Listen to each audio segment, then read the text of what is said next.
تو ہم نے سورہ بنی اسرائیل میں پیغمبر پر اعتراضات، اسلام پہ اعتراضات، اللہ نے اس کے بھی جوابات دیے. پھر ہم نے سورہ کہف پڑھی ہے جس میں خضر علیہ السلام کا بھی واقعہ ہے کہ موسیٰ علیہ السلام نے کہا تھا کہ اے اللہ، لوگوں نے موسیٰ علیہ السلام سے پوچھا زمین میں سب سے بڑا عالم کون ہے؟ انہوں نے کہا میں. اب بات تو بالکل صحیح تھی ٹھیک ہے نا، بات بالکل، کیونکہ پیغمبر سے بڑا عالم کوئی نہیں ہوتا، لیکن اللہ کو آپ کا یہ انداز پسند نہیں آیا. یہ بخاری کی حدیث ہے. اللہ نے کہا کہ اے موسیٰ کچھ علم ہم نے دوسروں کو بھی دیے ہیں. تو حضرت خضر علیہ السلام کے پاس موسیٰ علیہ السلام گئے تو خضر علیہ السلام سے ملاقات ہوئی.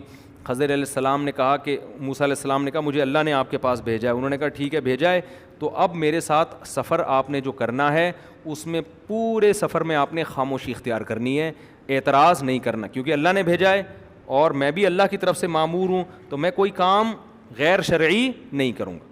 حضرت موسیٰ نے کہا ایگریمنٹ کر لیا، بھائی ٹھیک ہے بھائی ہمارا وعدہ ہے. تو خضر علیہ السلام چلے موسیٰ علیہ السلام کے ساتھ. موسیٰ علیہ السلام کے ساتھ ان کے خادم بھی تھے. تو جب گئے ہیں تو کشتی میں جب بیٹھے ہیں تو کشتی کنارے پہ لگنے والی تھی اور خضر علیہ السلام نے کشتی کا پھٹا پھاڑ دیا، اس کو عیب دار بنا دیا. موسیٰ علیہ السلام نے فوراً بولا اخرقتها لتغرق اہلها، کشتی کو داغدار کر دیا، اس سے تو لوگ مر سکتے تھے. خضر علیہ السلام نے فرمایا الم اقل لک انک لن تستطیع الم اقل انک لن تستطیع معی صبرا، اے موسیٰ تو میرے ساتھ صبر نہیں کر سکتا، میں نے کہا تھا. حضرت موسیٰ کو ایک دم خیال ہوا بالکل بھائی یہ تو مجھ سے غلطی ہو گئی، اور کہنے لگے کہ مجھ پر زیادہ سختی نہ کریں، اب میں وعدہ کرتا ہوں میں آپ سے سوال نہیں پوچھوں گا. پھر آگے گئے ہیں لقیہ غلامن، ایک نوجوان لڑکا، خضر علیہ السلام نے اس کو قتل کر دیا. اقتلت نفسا زکیۃ بغیر نفس، ایک پاکیزہ معصوم لڑکے کو آپ نے قتل کر دیا. لقد جئت شیئا نکرا، یہ تو بہت بڑی غلطی کی ہے، چھوٹی موٹی ہوتی میں چپ رہتا پھٹا پھاڑ دیا تھا، چلو یار وہ کشتی، بندہ مار دیا، بندہ ہی مار دیا آپ نے. علماء کہتے ہیں جو حضرت موسیٰ علیہ السلام بار بار بول رہے تھے نا، بظاہر تو یہ عیب ہے بظاہر، لیکن حقیقت میں یہ خوبی ہے. پیغمبر کی شان ہی یہی ہوتی ہے کہ وہ کوئی بھی چیز ان کو غلط نظر آئے وہ خاموش نہیں ہوتے. مبلغ تو کہاں خاموش ہوتا ہے. تو یہ حضرت موسیٰ کا کمال تھا کہ بھئی غلط بات پہ کیسے خاموش رہوں. پھر انہوں نے کہا الم اقل لک، میں نے کہا نہیں تھا آپ میرے ساتھ صبر نہیں کر سکتے. یہ تو اللہ نے موسیٰ علیہ السلام کو پہلے کہہ دیا تھا کہ میرا نیک بندہ ہے، اگر اللہ نے بتایا نہ ہوتا تو حضرت موسیٰ ان کو ڈیلیٹ کر چکے ہوتے. کہ جب بندہ مارا نا وہ کہتے تو نے یہ بندہ کیسے مارا، میں نے تو ایک مکہ مارا تھا، غلطی سے بندہ مارا تھا، اب میں جان کر بتاتا ہوں. تو موسیٰ علیہ السلام نے کیا کیا، ان کو اعتراض کیا کہ ایک معصوم لڑکے کو آپ نے قتل کر دیا. انہوں نے کہا میں نے کہا تھا کہ آپ میرے ساتھ صبر نہیں کر سکتے. حضرت موسیٰ نے فرمایا ان سألتک عن شیء بعدها فلا تصاحبنی، بس میری سزا یہ ہے کہ اگر اب میں آپ کے کسی کام پہ اعتراض کروں تو آپ کا راستہ الگ میرا راستہ الگ. اپنی سزا خود ہی تجویز کر دی. آگے گئے ہیں، مسافر تھے، ایک بستی میں ٹھہرے، ان لوگوں سے کہا بھئی ہم مسافر لوگ ہیں، تھوڑا سا مسافروں کے لیے اکرام کا انتظام ہو جائے. بستی والے ایک نمبر کے کنجوس لچڑ، ایک حالانکہ مسافروں کی تو ہر آدمی خدمت کرتا ہے نا، مدد کرتا ہے، فخر کرتا ہے. بستی والوں نے کچھ بھی نہیں دیا. ایک دیوار گرنے والی تھی، حضرت خضر علیہ السلام نے اس دیوار کو سیدھا کر دیا. موسیٰ علیہ السلام نے فرمایا ہم پہلے ہی مسافر ہیں، بھوک لگ رہی ہے، کھانے کے پیسے ہیں نہیں، یہ ایک موقع آیا تھا پیسے کمانے کا، اجرت کمانے کا، آپ دیوار سیدھی کر دیتے، ہم نے منع نہیں کیا، لیکن ان سے کہتے بھائی اتنا کمیشن لوں گا پھر میں دیوار سیدھی کر دوں گا. حضرت خضر نے فرمایا ھذا فراق بینی و بینک، اب میرا اور آپ کا راستہ کیا ہے، جدا. نبی صلی اللہ علیہ وسلم، یہ تو قرآن میں واقعہ ہے، جب نبی نے حدیث میں یہ واقعہ سنایا آپ نے فرمایا اللہ موسیٰ پہ رحم کرے، تھوڑا صبر کر لیتے اور کچھ چیزیں ہمارے سامنے آ جاتی. تو جلالی پیغمبر تھے نا. اور دیکھو ایسے جلالی پیغمبر قوم کیسی نالائق ملی ہے، قوم بالکل ہی الٹی، کتنا ستایا ہوگا. تبھی حدیث میں ایک موقع پر کسی نئے ایک شخص اسلام قبول کیا، ان کے دل میں ظاہر ہے جو نئے نئے مسلمان ہو رہے تھے فتح مکہ کے بعد، فوری طور پر اسلام دل میں راسخ نہیں ہوا تھا، تو کسی نے اعتراض کیا مال غنیمت پہ کہ اس دفعہ مال غنیمت میں انصاف نہیں ہوا.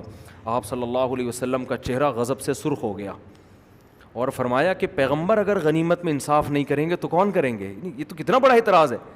پھر آپ نے فرمایا اللہ موسیٰ پہ رحم کرے، انہیں اس سے زیادہ ستایا گیا اور انہوں نے صبر کیا. یعنی نبی کو ہمارے موسیٰ علیہ السلام کے صبر کی قدر ہوئی کہ ایک اعتراض میرے اوپر جو مجھ پر ایمان لا چکے ہیں انہوں نے کیا تو مجھے کتنی تکلیف ہوئی نا. ایک اعتراض کافر کی طرف سے ہوتا ہے اور ایک مومن کی, تو اپنوں پر تو اعتراض کوئی کرے تو اس سے تو بڑی تکلیف. تو آپ صلی اللہ علیہ وسلم کا چہرہ انور سرخ ہوا غضب سے. فرمایا کہ اگر پیغمبر غنیمت میں عدل نہیں کریں گے تو کون کرے گا؟ پھر آپ نے فرمایا اللہ موسیٰ پہ رحم کرے جن کو اس سے زیادہ ستایا گیا اور انہوں نے صبر کیا. تو حدیث کا مطلب یہ نہیں کہ معاذ اللہ موسیٰ علیہ السلام بے صبرے تھے, یہ تو ایک جزوی واقعہ تھا, اس لیے آپ نے فرما دیا کہ اللہ موسیٰ پہ رحم کرے. اگر صبر کرتے تو اور بھی بہت سارے واقعات سامنے آ جاتے. پھر ان خضر علیہ السلام نے بتایا کہ میں نے یہ کیوں کیا ہے, یہ سب اللہ کے حکم پہ کیا ہے. پہلا کام, وہ کشتی جس کو میں نے توڑ دیا, وجہ اس کی یہ تھی وہ کسی آگے ظالم بادشاہ تھا, عیب دار کشتی کو چھوڑ دیتا تھا اور جو کشتی صحیح سالم ہوتی تھی اس کو رکھ لیتا تھا. تو اللہ نے چاہا کہ یہ کشتی اس ظلم سے بچ جائے. یہ ایک پھٹا تو بعد میں لگانا آسان ہے نا, لیکن پوری کشتی چھڑوانا بڑا مشکل کام ہے.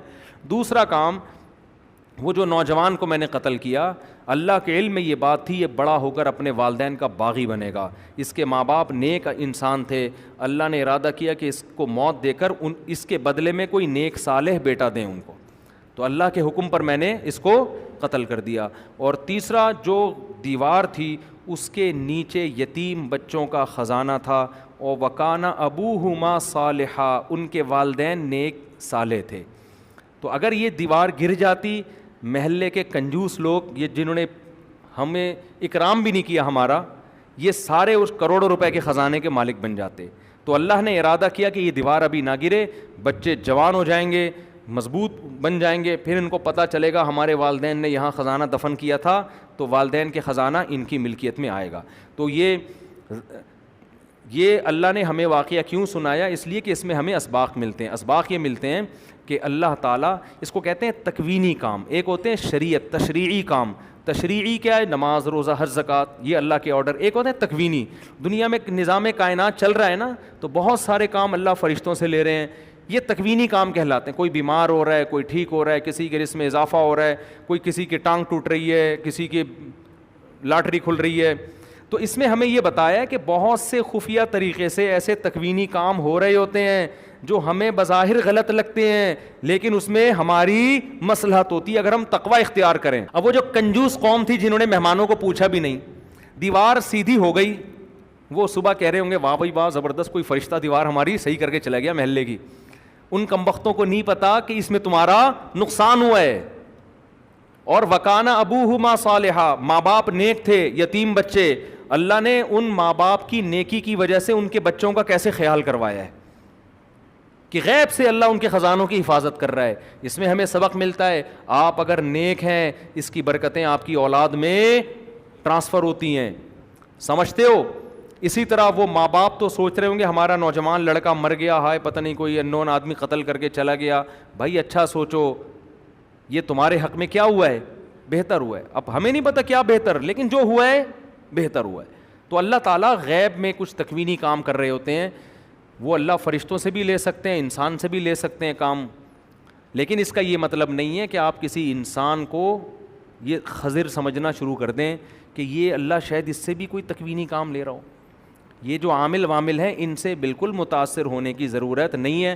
اگر آج کوئی بندہ کسی کو قتل کرے اور کہے اللہ کی طرف سے مجھے حکم تھا کہ یہ معصوم جان ہے, تو آپ اس بیس پر وہ رہا نہیں ہو سکتا, اس پہ کیس چلے گا اور پھانسی پہ اس کو لٹکایا جائے. کیونکہ خضر علیہ السلام کے بارے میں تو موسیٰ علیہ السلام کو وحی ہوئی تھی نا, اور وہی دلیل قطعی ہوتی ہے.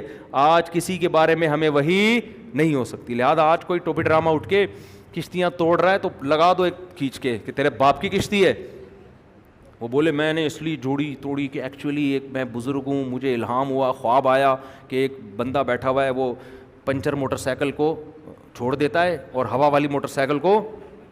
میں ایک دفعہ جا رہا تھا, پنچر کیلیں پڑی ہوئی تھیں سڑک پہ, میری بائک پنچر ہوئی, آگے پنچر والے کی دکان. میں نے کہا واہ کیا ڈرامہ ہے یار, اس نے خود ہی کیلیں ڈالی ہوئی, جو آئے گا میں نے تو نظر پڑ گئی.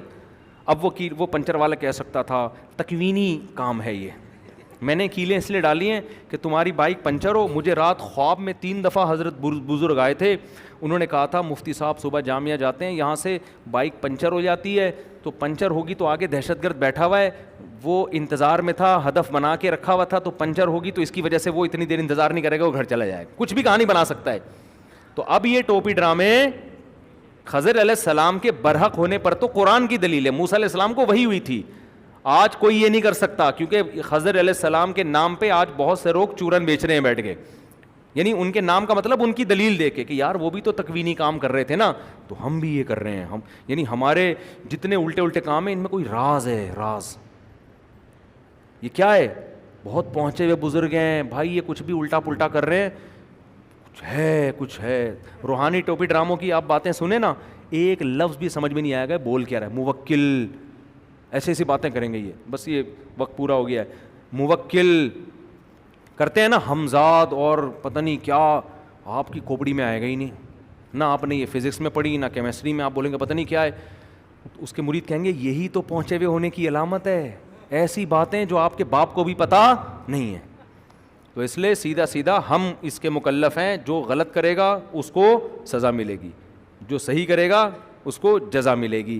بہت دور اندیش نتائج کے ہم مکلف نہیں ہیں. تو 100 دفعہ بھی خواب آ جائے, اب خواب کی بیس پہ آپ کسی کو نقصان نہیں پہنچا سکتے. سمجھتے ہو؟ دیوار سیدھی کر سکتے ہو, دیوار گرا نہیں سکتے. بندے کو علاج کر کے ٹھیک کر سکتے ہو خواب کی بیس پہ. اب ڈاکٹر صاحب کینسر کا علاج کر رہے تھے, کسی کا ان کو خواب آیا یہ بچہ اللہ کا نافرمان بنے گا, ماں باپ کو ستائے گا, ملک اور قوم کے لیے نقصان کا سبب بنے گا. صبح اٹھ کے انہوں نے زہر کا انجیکشن لگا دیا اسے, اور کہہ رہے ہیں مجھے 3 دن سے مسلسل یہ خواب آ رہا ہے. تو ڈاکٹر صاحب آ جاؤ, گڈی نو سائڈ تے لا دو, گڈی نو سائڈ تے لاؤ, شاباش, کیس چلے گا آپ کے اوپر اور آپ کے بھی اسی قسم کا ٹیکا ٹھوکا جائے گا. تو